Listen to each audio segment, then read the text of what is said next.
All right, we're going to talk about the ABCs of retirement income.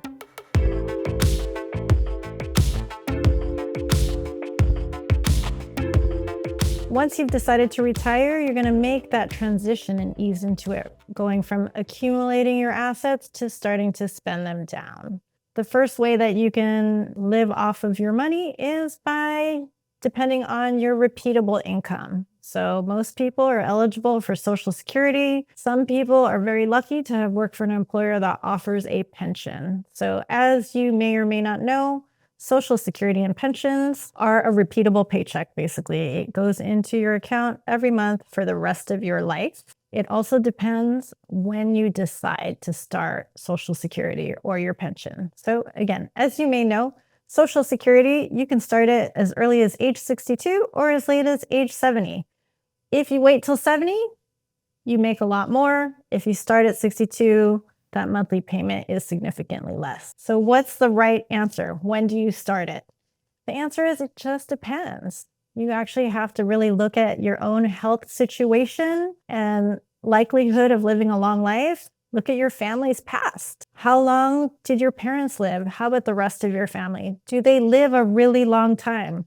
My family lives a long time, into their late 90s. So for me, I will probably wait until I'm 70 to take Social Security. Whereas I know some others, their family tends to last maybe into their 70s or 80s. So they're probably going to start their Social Security or their pensions earlier, like 62.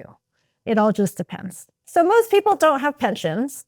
So the rest of us will be leaning into our assets that we've saved up, either at the bank or potentially in an investment portfolio, 401k, IRA. And we're going to be taking something called withdrawals or distributions over time. So that is really just taking a certain amount of money every month or as needed to live your life. The challenge is, how do you make sure it doesn't run out? Again, you have to look at your chance at longevity and really plan beyond that, right? So maybe your family died in their 70s or 80s, but you're really taking care of yourself. You need to plan until your 90s to make sure that this money lasts for the rest of your life. Also, inflation adds to the challenge because it makes your money worth less over time. We've all experienced this the last several years since COVID, as gas prices and food prices have gone up a lot. So taking all this information, how do you make sure that what you have, in addition to your repeatable income, is going to last you the rest of your life? Really, it comes down to budgeting, right? No matter what you do, you need to price out your life right now and see how much do your needs, wants, and wishes cost you on a monthly basis. Now, what does that mean? Needs are the bare necessities, room and board. How much does it cost to keep a roof over your head and to feed your body so that you stay alive? That's a need. What are wants? Not the essentials, right? For me, I love to eat out with friends. Is that going to keep me alive? It's a nice thing to do. So you need to figure out what those wants are and price that out and whether you can afford that in your budget. Wishes are those things that are out there that you strive for. Every year, I want to take that big $20,000 vacation. And every year, I push it out another year.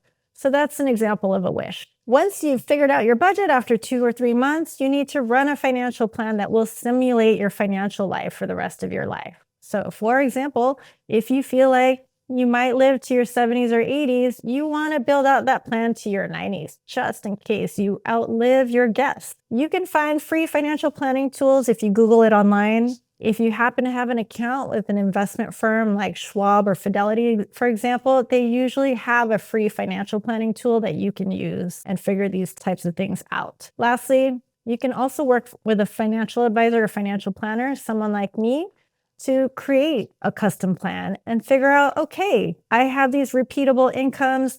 I have this amount of money that I can live off of for the rest of my life. What can I afford? What can I do to make adjustments so that I'm going to be okay the rest of my life? This is what we do for a living. And we really love helping people get to their goals and stay secure in their retirement. So those were the ABCs of retirement income. What you may not know is I'm doing a whole series on personal finance ABCs. Subscribe to our YouTube channel and check the rest of them out, along with other videos we have on budgeting, goal setting, and overall financial planning. Also, go to our website, thewealthgardenfs.com, where you can find our blogs, videos, and our podcast, Cover Your Assets. I'd love to hear from you. Reach out to me with any comments about this video or questions. I'd love to help. I'm Josephti Cruz, and I'll see you next time.